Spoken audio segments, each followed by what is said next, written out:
ഏവർക്കും നമസ്കാരം. ലൗകിക സുഖം, വിവാഹം, ജീവിത പങ്കാളി, പ്രണയം, കല, സാഹിത്യം, രതിസുഖം, ആഡംബര വസ്തുക്കൾ എന്നിവയെയും ദേവതകളിൽ മഹാലക്ഷ്മി, അന്നപൂർണേശ്വരി എന്നീ ദേവതമാരെയും കുറിക്കുന്ന ശുക്രൻ സർവ സുഖങ്ങളുടെയും ഭാഗ്യത്തിൻ്റെയും കാരകനാണ്.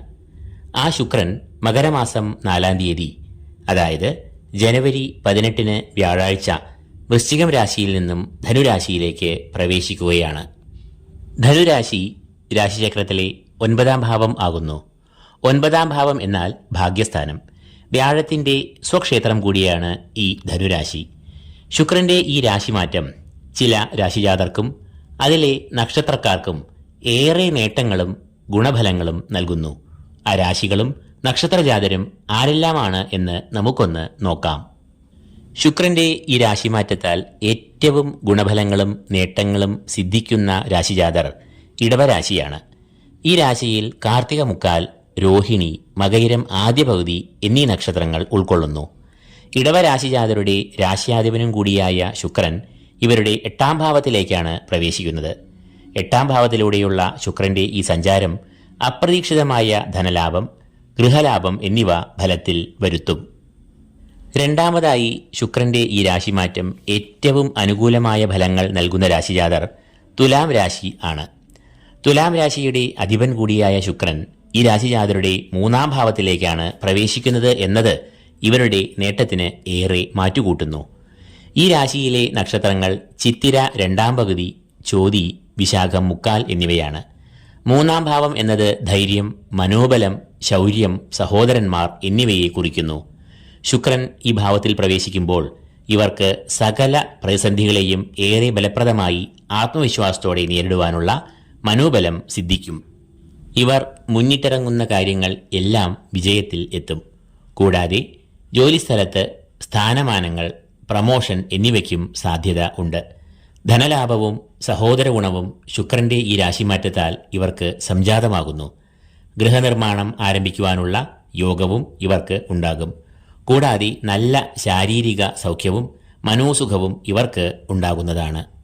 മൂന്നാമതായി, ശുക്രമാറ്റം ഏറ്റവും നേട്ടങ്ങൾ നൽകുന്ന രാശി കുംഭരാശി ആണ്. കുംഭരാശിയിൽ വരുന്ന നക്ഷത്രങ്ങൾ അവിട്ടം 2-ാം പകുതി, ചതയം, പൂരോരൊട്ടാതി മുക്കാൽ എന്നിവയാണ്. ഈ നക്ഷത്രജാതരുടെ 11-ാം ഭാവത്തിലൂടെയാണ് ശുക്രൻ പ്രവേശിക്കുവാൻ പോകുന്നത്. 11-ാം ഭാവം എന്നത് സർവാഭീഷ്ടസ്ഥാനം എന്ന് അറിയപ്പെടുന്നു. പൊതുവെ കഷ്ടതകൾ അനുഭവിച്ചു വരുന്ന ഇവർക്ക് ഇപ്പോൾ ഈ ശുക്രമാറ്റം അപ്രതീക്ഷിതമായ കുറേ നേട്ടങ്ങൾ നേടിക്കൊടുക്കും. ഔദ്യോഗിക രംഗത്തും ബിസിനസ് തുടങ്ങിയ സംരംഭങ്ങളിലും ഇവർ നല്ലവണ്ണം ശോഭിക്കും. മാനസികമായും ശാരീരികമായും ഉള്ള ഉണർവ് ഇവർക്ക് ലഭിക്കും. ഇറങ്ങിത്തിരിക്കുന്ന കാര്യങ്ങളിൽ വിജയം ഇവർ കൈവരിക്കും. ഇവർക്ക് 7.5 ശനി നൽകുന്ന ദുരിതങ്ങളിൽ ശുക്രൻ നൽകുന്ന ഈ നേട്ടങ്ങൾ ഏറെ ആശ്വാസകരമാണ്. ശുക്രൻ നൽകുന്ന നേട്ടങ്ങളുടെ കാലാവധി ഹ്രസ്വം ആണെങ്കിലും നിമിഷ നേരത്താൽ ഒരു വ്യക്തിയെ ഉന്നതങ്ങളിൽ ഭാഗ്യത്തിന് നെറുകയിൽ എത്തിക്കുവാൻ ശുക്രന് മാത്രമേ കഴിയൂ എന്നത് ഓർക്കുക.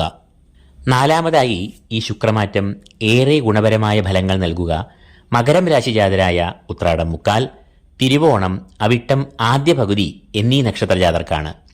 ഈ രാശിമാറ്റത്തിലൂടെ ശുക്രൻ ഇവരുടെ 12-ാം ഭാവത്തിലേക്കാണ് പ്രവേശിക്കുന്നത്.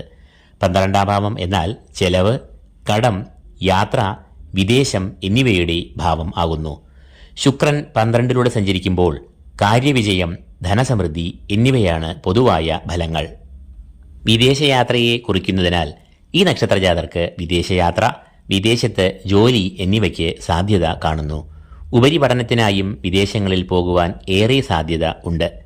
കടങ്ങൾ, ദുരിതങ്ങൾ എന്നിവയിൽ നിന്നും കരകയറുവാനുള്ള ഉപായങ്ങൾ ഇവർക്ക് മുന്നിൽ തെളിഞ്ഞ് വരും. മംഗളകാര്യങ്ങളായ വിവാഹം, ഗൃഹാരംഭം എന്നിവയും ഈ കാലത്ത് അനുഭവത്തിൽ ഈ നക്ഷത്രജാതർക്ക് വരാം. അഞ്ചാമതായി, ശുക്രന്റെ ഈ മാറ്റത്താൽ ഭാഗ്യാനുഭവങ്ങൾ സിദ്ധിക്കുന്ന രാശിജാതർ കന്നിരാശിയാണ്. ഉത്രം മുക്കാൽ, അത്തം, ചിത്തിര ആദ്യ പകുതി എന്നീ നക്ഷത്രങ്ങളാണ് ഈ കൂറിൽ വരുന്നത്. ഈ രാശിജാതരുടെ 4-ാം ഭാവത്തിലേക്കാണ് ശുക്രൻ പ്രവേശിക്കുവാൻ പോകുന്നത്. 4-ാം ഭാവം എന്നാൽ കുടുംബം, സ്നേഹബന്ധങ്ങൾ എന്നിവയെ കുറിക്കുന്നു. കുടുംബത്തിൽ ഐശ്വര്യം, ക്ഷേമം, സൗഖ്യം, ശാരീരികമായും മാനസികമായും സൗഖ്യം എന്നിവ അനുഭവത്തിൽ വരും. കന്നിരാശിക്കാരുടെ 2ാം ഭാവാധിപനായ ശുക്രൻ 4ൽ പ്രവേശിക്കുമ്പോൾ സാമ്പത്തികമായും നല്ല പുരോഗതി, അപ്രതീക്ഷിതമായ ഭാഗ്യം, ഉദ്യോഗലബ്ധി, പ്രമോഷൻ എന്നിവയ്ക്ക് സാധ്യത. വാഹനം, ഗൃഹാരംഭം എന്നിവയ്ക്കും ഏറെ സാധ്യത കാണുന്നു. 6ാമതായി ശുക്രമാറ്റത്താൽ ഭാഗ്യാനുഭവങ്ങൾ സിദ്ധിക്കുന്ന രാശി മേടരാശിയാണ്. മേടരാശിയിലെ നക്ഷത്രങ്ങൾ അശ്വതി, ഭരണി, കാർത്തികകാൽ എന്നിവയാണ്. ഈ രാശിജാതരുടെ 9ാം ഭാവത്തിലേക്കാണ് ശുക്രൻ പ്രവേശിക്കുവാൻ പോകുന്നത്. 9ാം ഭാവം എന്നാൽ ഭാഗ്യഭാവം, പൂർവ്വപുണ്യം, ഈശ്വരകടാക്ഷം എന്നിവയെ കുറിക്കുന്നു. ഈ ഭാവത്തിലൂടെ ശുക്രൻ സഞ്ചരിക്കുമ്പോൾ ധനലാഭം, പിതൃസൗഖ്യം, ഗുരുകടാക്ഷം, ഈശ്വരകടാക്ഷം, ധർമ്മചിന്ത, കുടുംബസൗഖ്യം, ക്ഷേമം, ഐശ്വര്യം എന്നിവ ഫലത്തിൽ വരും. അപ്പോൾ ഈ മേൽപ്പറഞ്ഞ 6 രാശിജാതർക്കും അതിലെ നക്ഷത്രജാതർക്കും ശുക്രന്റെ ഈ മാറ്റത്താൽ ഏറെ ഗുണാനുഭവങ്ങൾ, നേട്ടങ്ങൾ എന്നിവ അനുഭവത്തിൽ വരാം.